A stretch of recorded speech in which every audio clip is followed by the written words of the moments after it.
Man, oh man, you can always count on technology. You can always count on technology to get on your nerves and act crazy and the whole 9 yards. What's up, everybody? Happy Thursday. Happy August the 8th. It's August already, and it's hot as five hells in Texas. It's good and hot, good and hot, good and hot. Look, folks, I want to talk to you about self pity, blame, and resentment. And I need to know if that's you. I want you to talk to me about it. I want us to process it together. I want to hopefully give you some additional insight as to how these three demons, that's what I'm going to call them tonight, how these three demons are negatively impacting your relationships. So, not going to insult anybody's intelligence, but I want to make sure that we're on the same page. So, what is self pity? Self pity is that emotion that you feel, that we're going to call it self centered sorrow and pity towards yourself regarding your own internal and external experiences of suffering. And let me just tell you that that word suffering is absolutely positively subjective, because what's suffering to you might not be suffering to me, and vice versa. Self pity has also been defined as emotion directed towards others with the goal of attracting attention, empathy, or help. Ooh, do you know any of those folks? Blame. So when we look at blame from a psychological perspective, we're looking at it as a defense mechanism where you are assigning responsibility for fault or wrong to somebody else. For some people, it's unconscious, right? They don't even necessarily realize that they're doing it. And a big part of why people do it is to protect themselves from the negative emotional experiences that they're having, like guilt or shame. Um, for some people, it can also provide a sense of mastery and control, and it can make you feel superior over other people. Now, I know none of you do that. I know none of you would ever in a million and one years use blame as a way to exert power and control over other people. But for those people that you know that do it, you have a clearer understanding now of what blame is.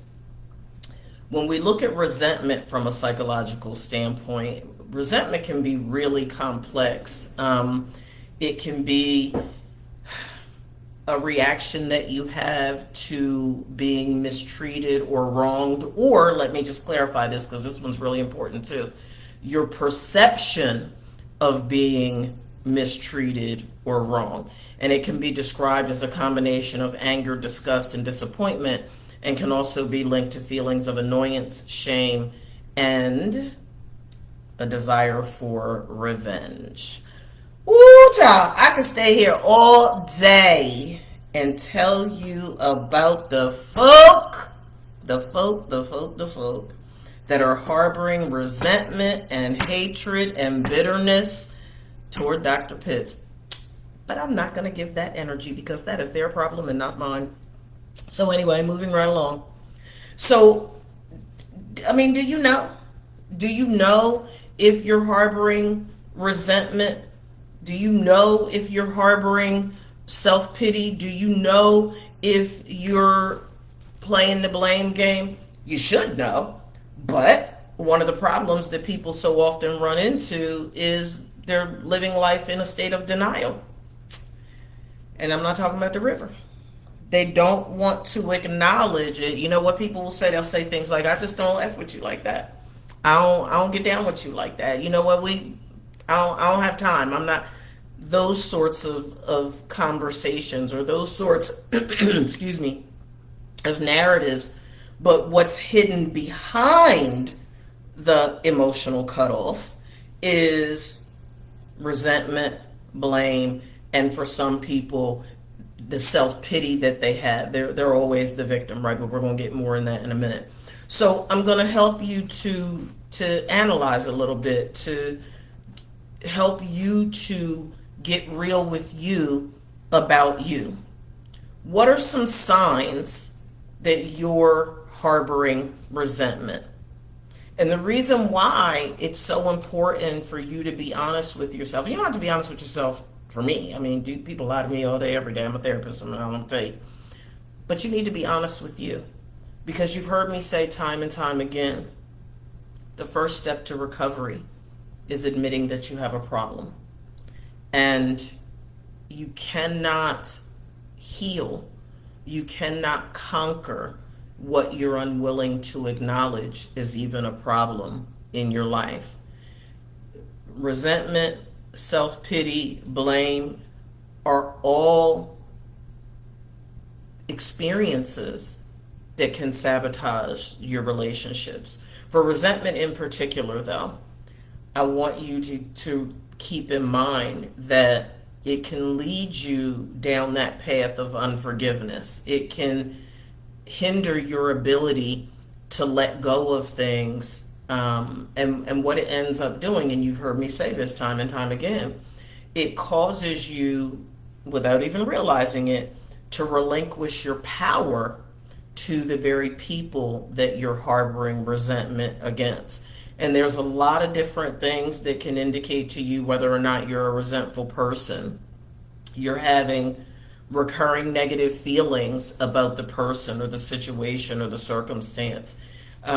Particularly when something or somebody has hurt you, you have to be mindful as to, are you experiencing chronic anger? Like every time you talk about the situation, the circumstance, or the person, or every time you see them, you feel that bubble boiling up in your chest, and your hands get tight and your head starts to hurt, and you start to grind your teeth and clench your fist and those sorts of things. Do you find yourself shifting automatically to a place and space of frustration anytime the situation, circumstance, or the people involved arise? Are you hostile? Do you go from 0 to 100 in 2.3 seconds flat and lose your whole mind and part of their mind too whenever you see them or hear about them or whatever the case may be? Seem like there's some angry baby mamas up in this category, but that's a different show. Bitterness. Are you bitter? Remember, I told you my uncle used to call it drag nasty. Are you, the fire breathing dragon? You just stank. Just stank. You could be in a perfectly good mood, and as soon as somebody mentioned your baby daddy name, as soon as somebody mentioned your baby mama name, as soon as somebody mentioned your brother's name or your sister's name or your ex-boo name, you coming unglued. You just bitter and nasty. You just hard. Your feelings, you just rigid and stank. Or what I say, you just stank for no reason. No good reason.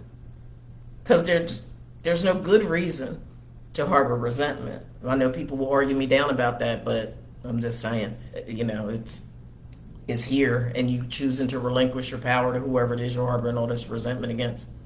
And you have this constant feeling of uneasiness. If you think you're going to bump into the person, you don't want to go to the wedding, you don't want to go to the birthday party, you don't want to go to the baby shower, you don't want to go to the grocery store because you're afraid that you're going to bump into this person that you just have made a conscious decision to not forgive. So you have this uneasiness and this anxiousness in your body all the time as it relates to the person.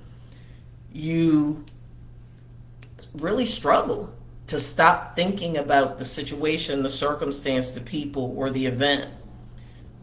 For some of you, you may be walking regret or remorse. You have a fear of avoidance. The relationship is really tense. Where some of these people are concerned that you're harboring hatred, bitterness, and unforgiveness for, you find yourself feeling invisible or inadequate where those people are concerned. And because of that, you just cut off. You don't want to deal with them. You don't want to be bothered with nobody. You would just as soon live in a bubble or a cave so that you don't have to deal with these people. You are tight all the time. You have a significant amount of difficulty letting go of the anger associated with the people, the place, the thing, the situations, or the circumstance. That is a key indication to you that you are harboring resentment.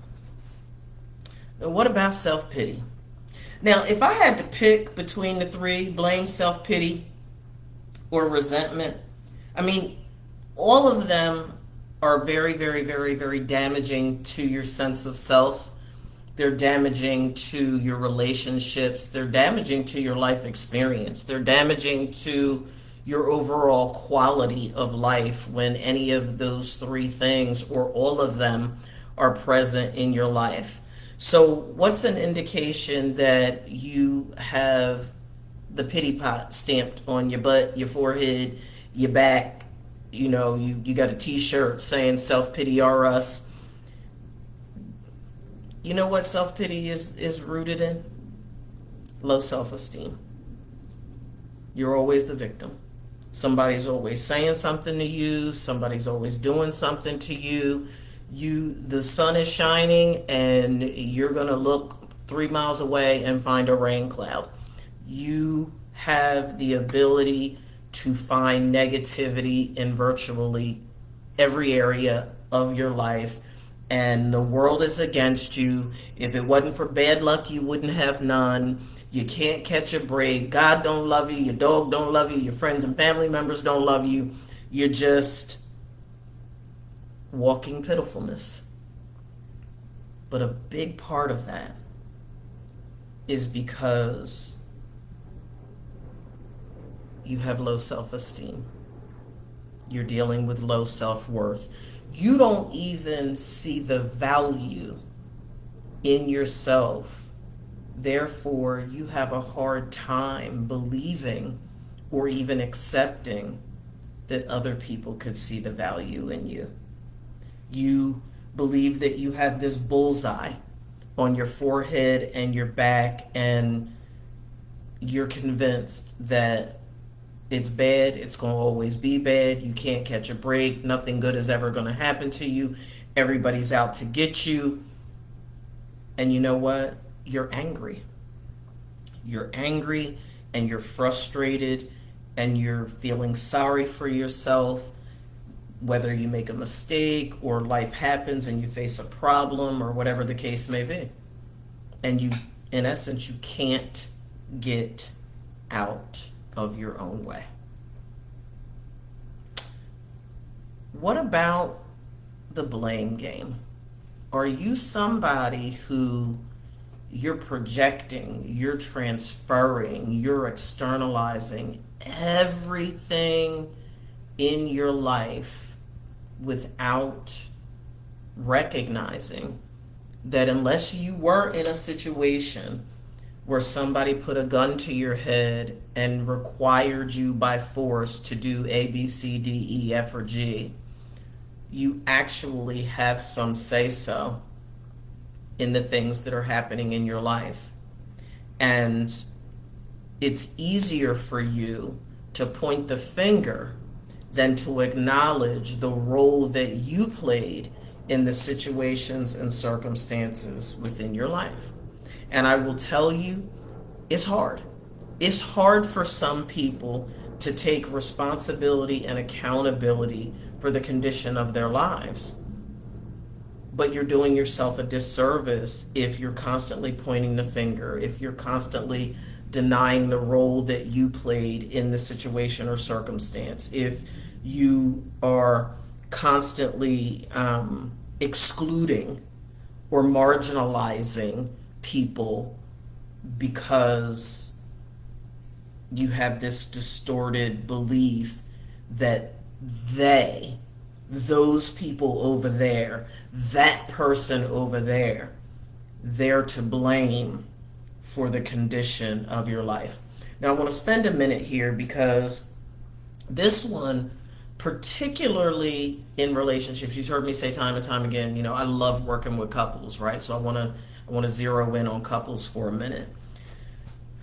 I find myself therapeutically having a lot of conversations with people in intimate relationships because they want to come into therapy and they want to scapegoat. They want to blame their partner for all of their unhappiness and for everything that's wrong in their life. And you've heard me say this before, and I promise you I'm not going to go off tonight. I'm going to be on my best behavior. I'm going to maintain my happy, joyous place. Here's the thing to think about. And again, I'm going to put the disclaimer out there. I'm not talking to people who had extenuating or extreme circumstances as it relates to the relationship that they were in. I'm talking to those of you that made a conscious decision to enter a relationship, to ignore red flags, to have kids with somebody, to do all of the things. You made a conscious decision to enter into a relationship with a person, and when things didn't go the way you planned, now everything in your life that's wrong is their fault. We can look at that where kids are concerned. So, my mom was the first person I heard say this, and I was like, you know what? She's on to something there. People like, people hear people refer to the oops baby. Oh, that's my oops baby. Yeah, no. Mm-mm. My mom said many, many years ago, if you didn't do anything to prevent pregnancy, you plan to get pregnant. And I was like, ooh, Mommy, that's deep. But it's real. We know there's extenuating circumstances. We know that there are different things that can happen that can infringe upon birth control. But then we also know that some folk just living reckless. Some folk living reckless. They made a conscious decision to do what they did. Children were produced from that. And the baby mama or the baby daddy is not showing up or did not show up the way that you envisioned that they would. And now you just mean, hateful, nasty, and bitter. And everything that's wrong in your life is because you got a sorry baby mama or you got a sorry baby daddy. And quite frankly, that's not fair. Because you entered a relationship with them. And some of you, let me just say, some of you don't have one child. So some of y'all got 2, 3, 4 bazillions of kids by folk that's sorry as fatal fire. And you just drag nasty, but you kept having kids. Help me to make that make sense to me. Where's the responsibility and accountability? So you thought with each kid that they were going to miraculously become more responsible? You thought that, oh, she's got X number of kids by X number of men, and she's behaved irresponsibly where all of the other kids are concerned, but she's going to have a child with you, and all of a sudden she's going to miraculously be a great mom. Or all of a sudden miraculously he's going to be a great dad, and you blaming everything that's wrong with you? Come on, man. Well, if there comes a point in time where we have to take responsibility and accountability for our stuff. So what does it look like as you're navigating this experience, this rendezvous, this relationship that you're having with resentment, self-pity, and blame? You know what it looks like? It looks like hurt. That's what it looks like. If you go underneath the surface, if you go beyond the curtain of the resentment, the self-pity, and the blame, what it boils down to is you have unresolved hurt.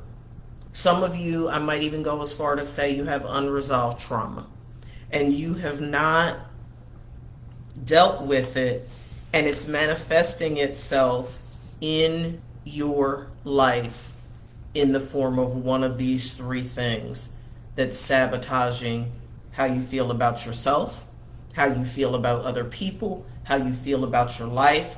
It's sabotaging your relationships. It's sabotaging your mental health, it's sabotaging your physical health, it's sabotaging the quality of your life. And you have the ability, if you so choose to take responsibility, to take accountability for confronting the unresolved hurt so that you don't have this love affair with resentment, self-pity, and blame. So what does responsibility look like, folks? I'm so glad you asked. If you were to look at the responsibility process, there's a company called the Responsibility Company, and they have this beautiful illustration of what it looks like to take responsibility and what that process will be for you if you choose to stop blaming, stop feeling sorry for yourself, and stop harboring resentment. So the responsibility process looks like this. At the lower level, it takes you from denial. Well, what is denial? Denial is you saying, there's not a problem. I'm not the problem, you're the problem. Denial is ignoring the existence of something being wrong with you. This is my interpretation of the process, okay? So, yeah. Sheila Thompson said we have to take ownership of our own self-injurious behavior. Say it again, sis. It's the truth, right? People don't want to do that, though. It's easier to say you, and not own the fact that each of us is the common denominator in each of our relationships. So what role do you play? If you're not even willing to acknowledge that you play a role in the abuse, the neglect, and the maltreatment that you're experiencing in your relationships, and let me pause and put this disclaimer out here. I'm not talking about kids right now, because as children, we were at the mercy of our parents or primary caregivers from birth to 17. When we turn 18, this society that we live in says that we have more autonomy, we have more freedom, we have the ability to take responsibility and accountability for our behavior. We have the responsibility, we can take the responsibility and accountability for our emotional experiences. So it's up to each of us to choose, because yes, folks, it is a choice. It is up to each of us to choose to not navigate life in a persistent state of denial. Well, what comes after denial? You start laying blame. You fault find. You hold other people at fault for causing your pain. You hold other people at fault for causing your unhappiness. You hold other people at fault for everything that came as a result of your disappointment. You've heard me say, and I'm going to connect the dots here, you've heard me say we have 3 relationships with expectations. We have the expectations that we impose upon others, we have the expectations that we impose upon ourselves, and we have our response or our reaction to the expectations that are imposed upon us. So when you are looking at fault finding, you have to also take into consideration, did I impose expectations on another human being without even asking them if they were willing, able, or interested in honoring the expectation that I imposed upon them? Part of the problem that some of us, present company included, have had or is having is because you have imposed expectations upon people that they didn't even have the capacity to honor. And now you're blaming them for disappointing you. You're blaming them for not being all that you want them, need them, choose for them to be. but they don't have the capacity. Do you know how many adults are navigating life clueless about how to be adults? And I'm not saying that to be disrespectful. It's an immutable fact. I see it all day, every day. I'm a therapist. Here's the reason why. Not just because people are childish. People are wounded. And what so many people don't realize is, dependent upon the magnitude of how you were wounded and when you were wounded as you were navigating this thing called life, some of you stopped fully developing emotionally. Some of you stopped fully developing psychologically. Some of you stopped fully developing socially. So yes, you're biologically an adult, but emotionally and relationally, you're a wounded child. And your wounded inner child is who's showing up in the conversations, in the relationships. So what do little kids do? Nuh-uh, you! Nuh-uh, you! You! Sound familiar?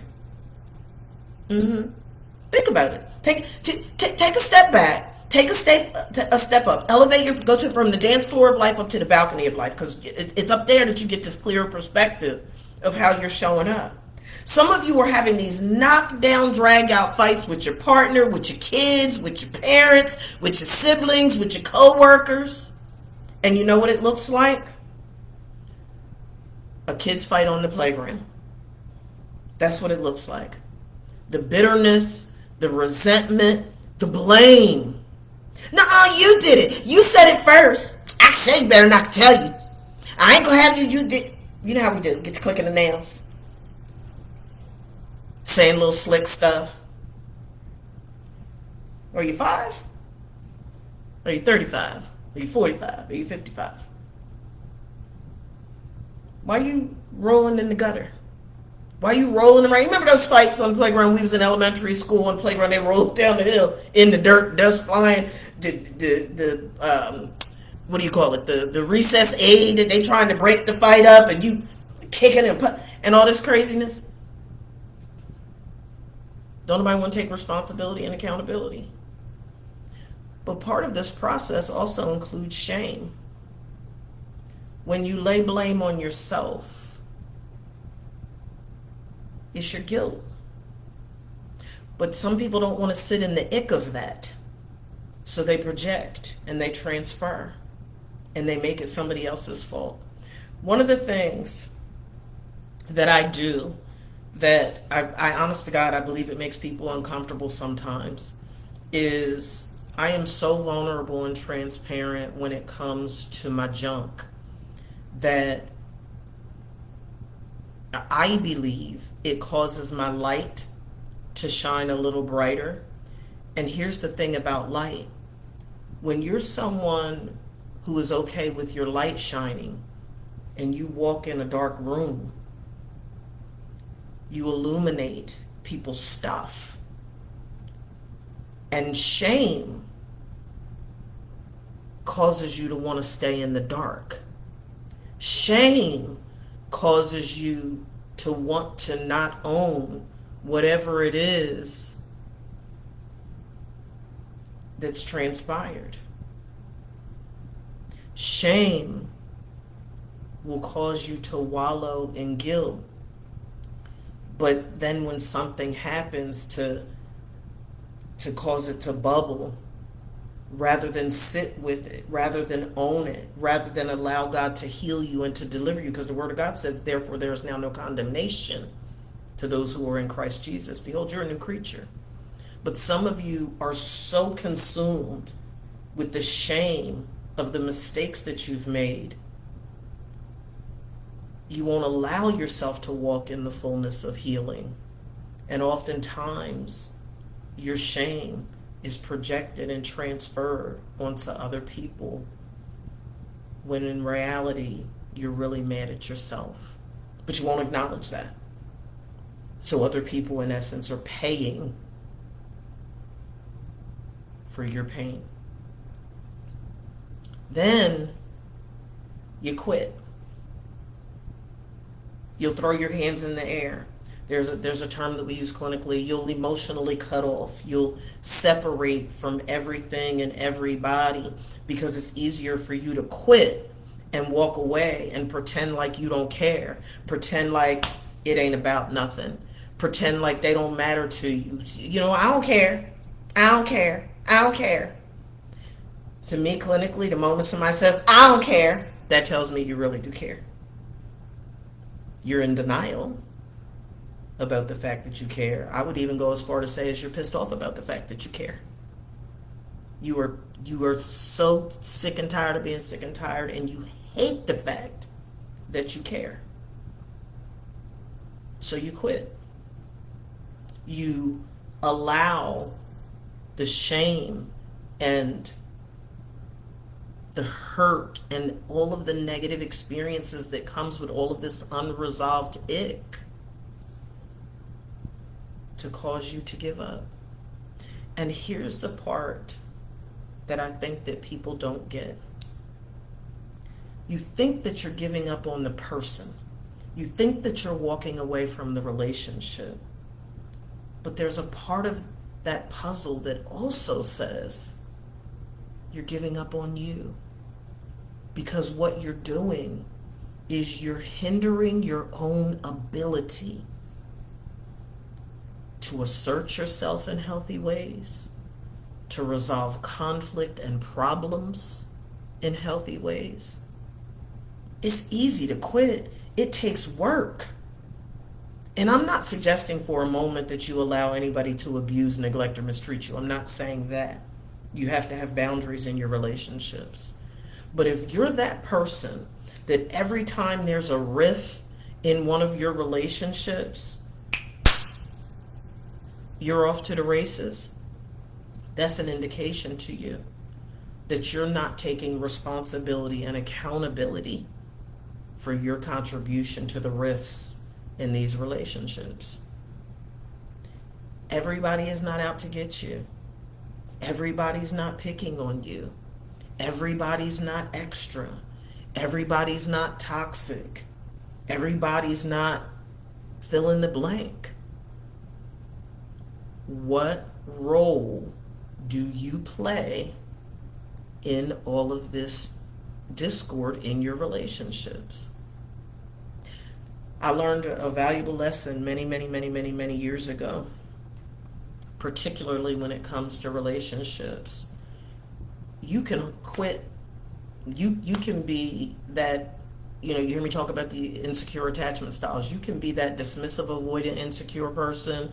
You can be the fearful, avoidant, insecure person that every time things don't go your way, you're self-sabotaging, you're off to the races, you're dropping folks, you're changing partners like you change your undergarments. That's an indication that you have personal deficiencies that need to be addressed, and you're not taking responsibility and accountability for those personal deficiencies.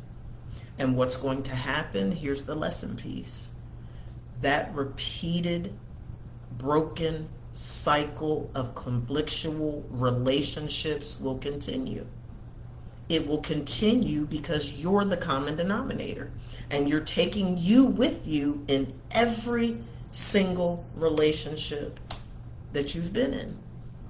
My husband and I talk about this all the time.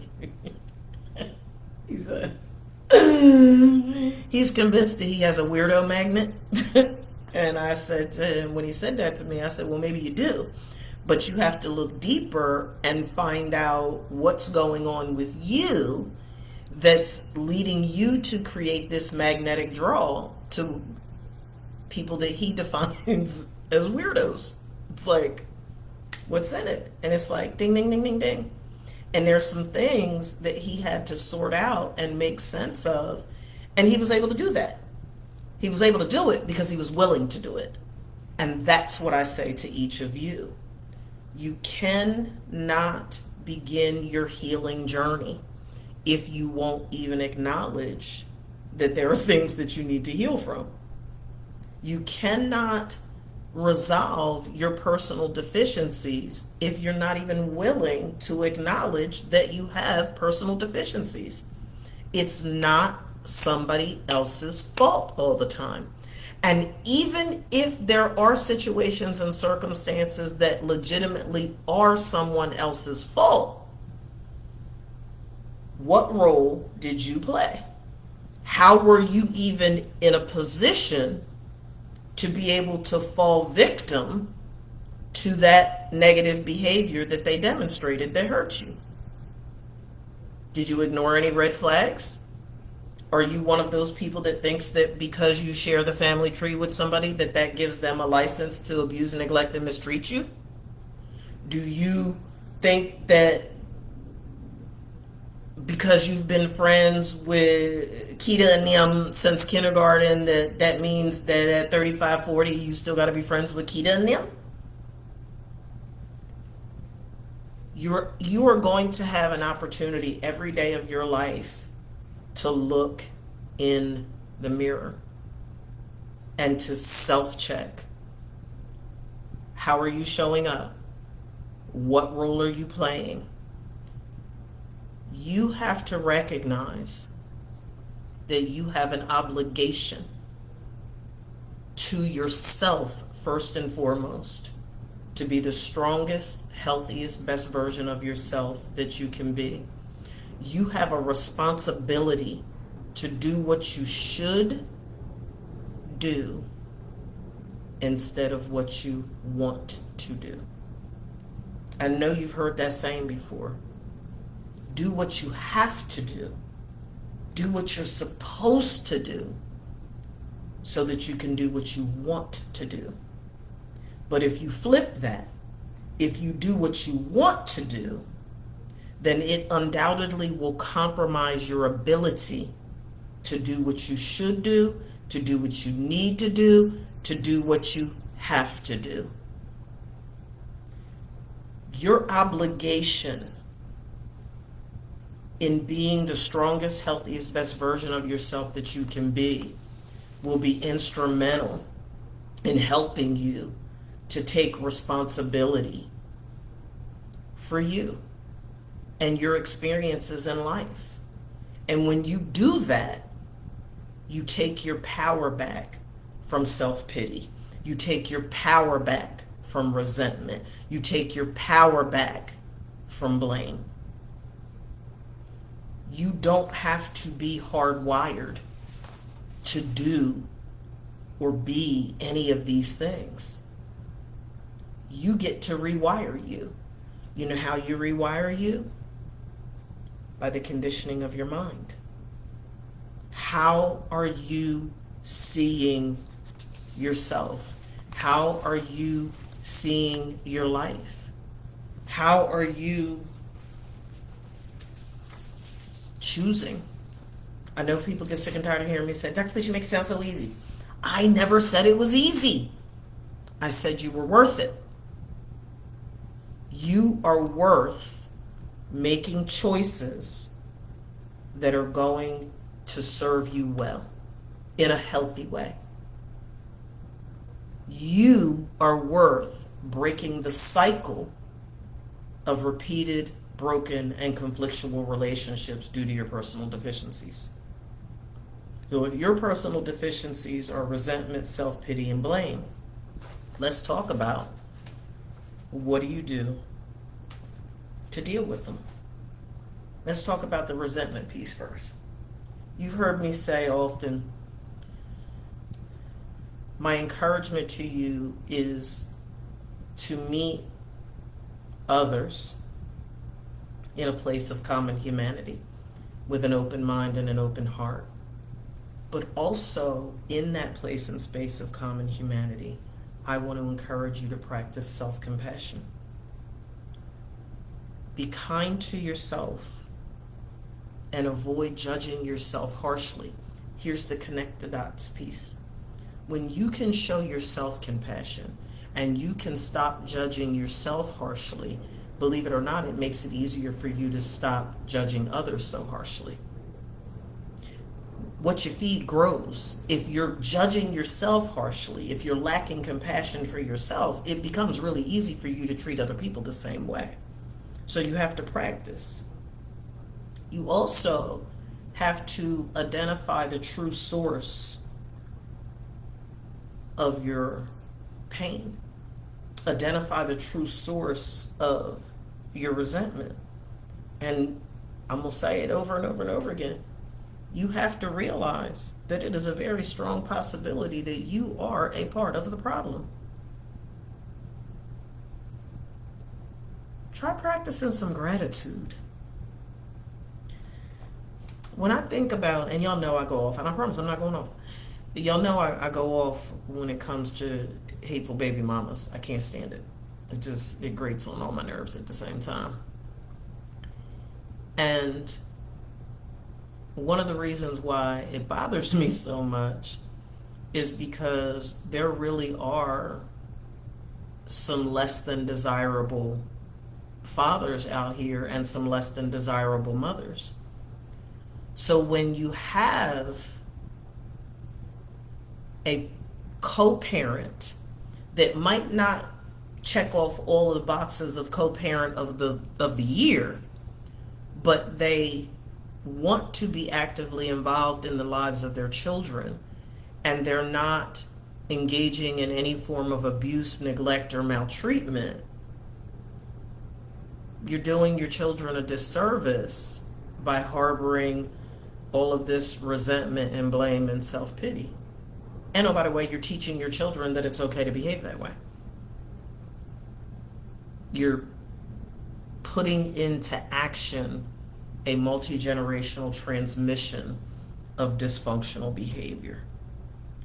Try demonstrating some gratitude, because it could be a lot worse. Of that, I am certain. People make the mistake of thinking that forgiveness means that you excuse whatever the behavior was that hurt you. It doesn't. Forgiveness isn't about excusing. Forgiveness is about you. As long as you harbor resentment, as long as you are navigating life sitting on the pity pot and blaming, you are robbing yourself of joy and peace and happiness and fulfillment. All of that energy that you're exuding with all of that negativity could be utilized for you to be a stronger, healthier, better version of yourself and to live a more fulfilling life. But you're using up all of that energy. It's like a computer, right? Garbage in, garbage out. So in other words, the condition of your life is being governed by the state of your mind. Relax. Chill. Exhale. Stop being a pessimist. Stop just being hateful and stank. Laugh. It's okay. Laughter is medicine, folks. Laugh. And laugh. I'm talking about a good belly laugh. Tears shooting out your face. A really, really, really good belly laugh will help you.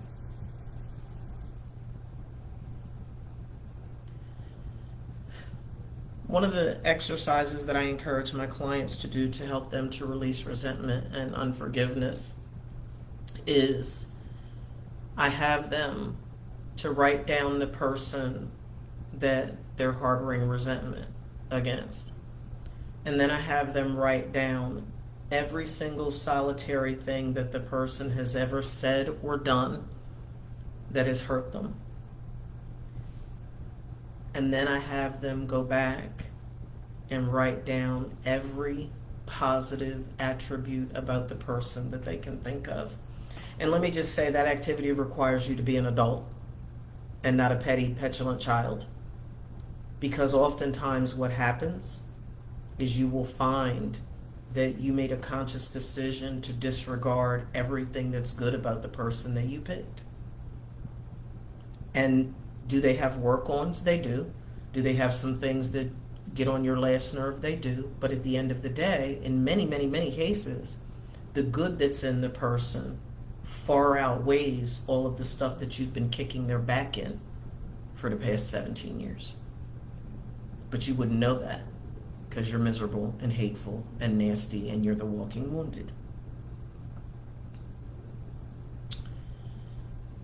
Some tips to help you to overcome self-pity. Gratitude. Be grateful for the blessings that you do have. What is the good that exists in your life? There's always somebody out there that's worse off than you are. Always. Guaranteed. All you gotta do is turn on the news. So, turn on the news. Express gratitude. Shift your focus to what you do have and all of the goodness that you're experiencing in your life rather than what you don't. Acknowledge the fact that part of the reason why you're spiraling mentally is because you're obsessively thinking about all things negative in your life. Challenge those negative conversations that you have with yourself. Take the focus off of you. You know, people been saying for years, it ain't all about you. Focus on other people. I tell folks, you know what? You want to take the focus off of you? You want to get off the pity pot? Go volunteer.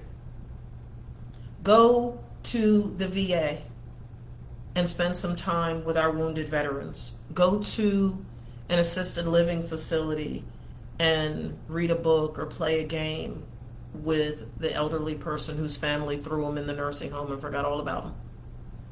Go to the children's ward and play a game or read a book with children that spend more time in the hospital than they do at home.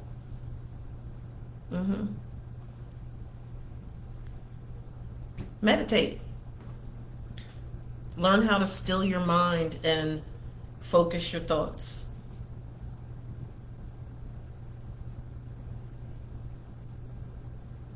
And how do you overcome blame? Be self-aware. Take more initiative